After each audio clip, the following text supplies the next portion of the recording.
Hi Fire Signs, Aris Leon Siditorius. Welcome po sa ating channel. At ito ang inyong Daily Kapay Tarot Love Reading for September 29, 2023.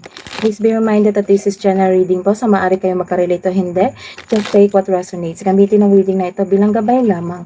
Balik po kayo dito bukas para sa ating Daily Kapay Tarot Reading. Please like, subscribe, and click bell button for notification para po updated kayo sa Daily Tarot Reading natin. Maraming salamat po. Para po sa gusto magpa-reading, maaari nyo po makuha ang link. Nasa description box po ito. Message nyo lang po ako sa messenger. Maraming salamat po. Spirit guides, ano po ang ganap today kay Aris Leon Sagittarius ngayong September 29, 2023? Single po. Kailangan mo ng oras. Kailangan mo ng oras na makapag-isip. You are taking time para makapag-isip. Kasi nasa bagong cycle na kayo ng inyong buhay. You are healing yourself. You are decided to heal yourself. Nagkaroon po ng progression. So that is good news for you. Nagkaroon kayo ng one night stand dito or kayo or yung partner nyo before. Kaya nagkaroon kayo ng breakup. Isa tong malaking decision sa inyong buhay. Kasi nagkaroon ng string along dito Parang nakisama sa'yo. Ayun. Nakisama sa'yo or nakisama sa inyong partner po. Yung ex-partner nyo po. It might be yung ex nyo is a air sign, Gemini, Libra, and Aquarius. May shocking news na matatanggap ngayon, araw na ito, na mag-cause ng sudden change sa inyong buhay.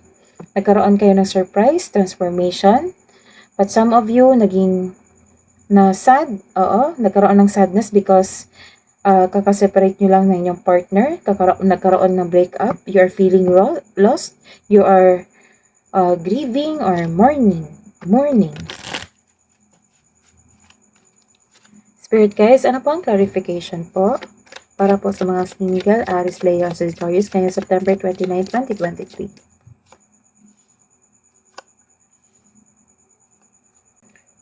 This is successful completion. Kasi nagkaroon ng progress dito for having a healing process po. So, naka-move on po kayo sa ganap na pangyayari na hindi ka nais-nais.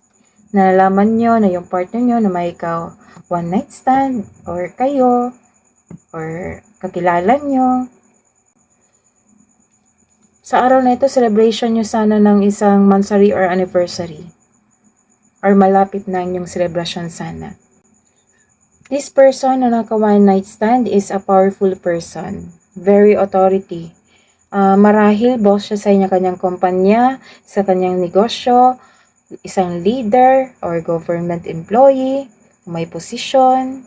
This is a matured person. So, isa itong wais na tao. Let's see. Clarification message po, Spirit Guides, para po kay Aris, Leo, and Sagittarius ngayong September 29. Para po sa mga may relasyon.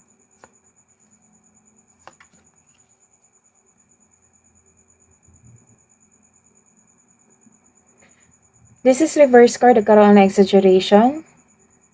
Exaggeration kasi na-surprise kayo dito nabigla kayo, hindi nyo in-expect. Opo, ano kayang surprise ito?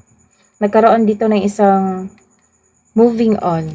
Na nagkaroon ng, itong surprise na ito is nagkaroon ng solusyon sa inyong malaking problema sa inyong relasyon. This card is an inspiration. Nagkaroon na kayo ng inspiration after this emotion. Nagkaroon kayo ng bagong inspiration. Bumalik kayo sa inyong sarili na nag-aayos kayo.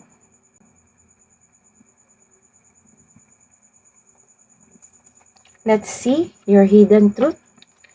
Anong iniisip po? Anong iniisip niya para sa mga single? You speak to me through music para sa may relasyon. I am grateful for the spiritual lesson. Love advice po para sa mga single.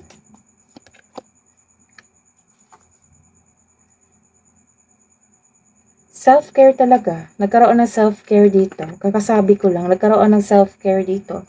Inaalagaan niyo yung sarili niyo.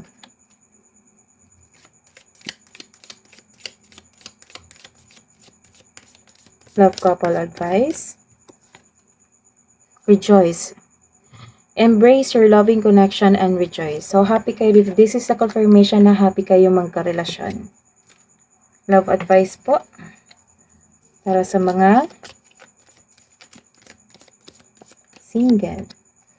It is important right now to take a step back and spend some time alone. Instead of placing your focus on another, now is the time to give to yourself. Sa mga may relasyon, reflection. Give each other some space at the moment. Trust and have faith that all will work out for the best. That is your reading today of fire signs. Balik po kayo dito bukas. Please like, subscribe, and click bell button for notification para po updated kayo sa daily tarot reading natin. Maraming salamat po.